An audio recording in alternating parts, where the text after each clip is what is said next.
গতকাল 21শে জুলাই ধর্মতলায় শহীদ দিবস পালন করেছে তৃণমূল কংগ্রেস।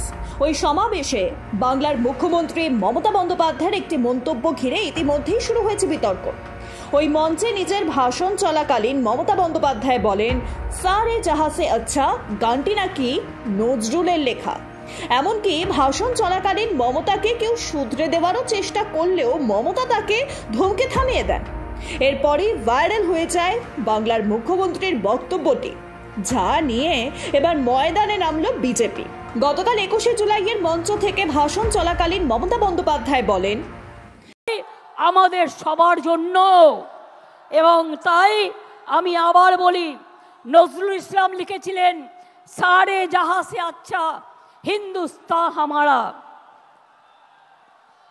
মনে রাখবেন, सरफरोशी को तमन्ना आज हमारा देश में है।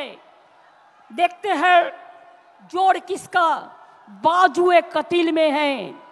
মমতার ভাষণের মাঝপথেই কেউ পেছন থেকে মমতাকে শুধরে দেওয়ার চেষ্টা করেন। ওই ব্যক্তি বলেন, এটি নজরুলের নয় বরং কবি মোহাম্মদ ইকবালের লেখা। কিন্তু তাকে ধমক দিয়ে মাঝপথেই থামিয়ে দেন মমতা বন্দ্যোপাধ্যায়। তিনি বলেন, এগুলো আমায় নতুন করে শেখাবে না, এইসব গান আমার মুখস্থ। जब घायल हुए हिमालय खतरे में पड़े आजादी, जब तक थी सांस लड़े हो फिर अपनी लाश बिछा दी। মমতার কথা শুনে হেসে ফেলেন মঞ্চের সামনে বসে থাকা সমাজবাদী পার্টির নেতা অখিলেশ যাদব। এরপরে মমতার এই ভাষণের ভিডিওটি সোশ্যাল মিডিয়াতে ভাইরাল হয়ে যায়, যা নিয়ে সরব হয়েছে বঙ্গ বিজেপিও। মমতার ভাষণের ওই অংশটি পোস্ট করে কটাক্ষ করে বঙ্গ বিজেপি। নিজেদের এক্স হ্যান্ডেলে ওই ভিডিওটি পোস্ট করে বিজেপির তরফে লেখা হয়, সারে জাহাঁ সে আচ্ছা কিংবদন্তি এই গানটি লিখেছেন মোহাম্মদ ইকবাল, কিন্তু উনি তো মমতা ব্যানার্জি। উনি ভুলভাল কথা বলার জন্যই বিখ্যাত। মনীষীদের বাণী হোক কিংবা গান, কোনো কিছুকে বদলে দিতে তিনি 1 মিনিটও সময় নেন না। বাংলার গর্ব, বাংলার লজ্জা। অন্যদিকে ফেসবুকে একটি নিউজ চ্যানেলে চলা মমতার ভাষণের ওই অংশটি পোস্ট করে বিজেপি নেত্রী কেয়া ঘোষ তিনি লেখেন, মহাভারতের পরে এবার কাজী নজরুল ইসলামের সারে জাহাঁ সে আচ্ছা। হে ভগবান!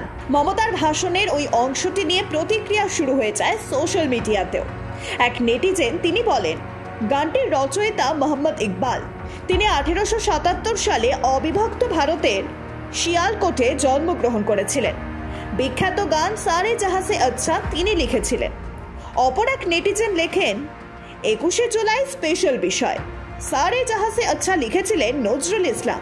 অতীতেও মমতা বাংলার অনেক বিখ্যাত মনীষীকে অপমান করেছেন তাদের ভুল উক্তি বলে। এর আগে মাহেশের রথেও বঙ্কিমচন্দ্রের উপন্যাসের নাম রবীন্দ্রনাথের বলে উল্লেখ করেছিলেন তিনি। এমনকি নেতাজির জন্মদিনে মমতার পায়ের কাছে নেতাজির ছবিও রাখা দেখেছিলেন বাংলার মানুষ। রাজ্যের একজন প্রশাসনিক প্রধান কিভাবে বারে বারে বাংলার মনীষীদের এভাবে অপমান করে চলেন তা নিয়েও উঠছে প্রশ্ন। Bureau report, Ritam Bangla.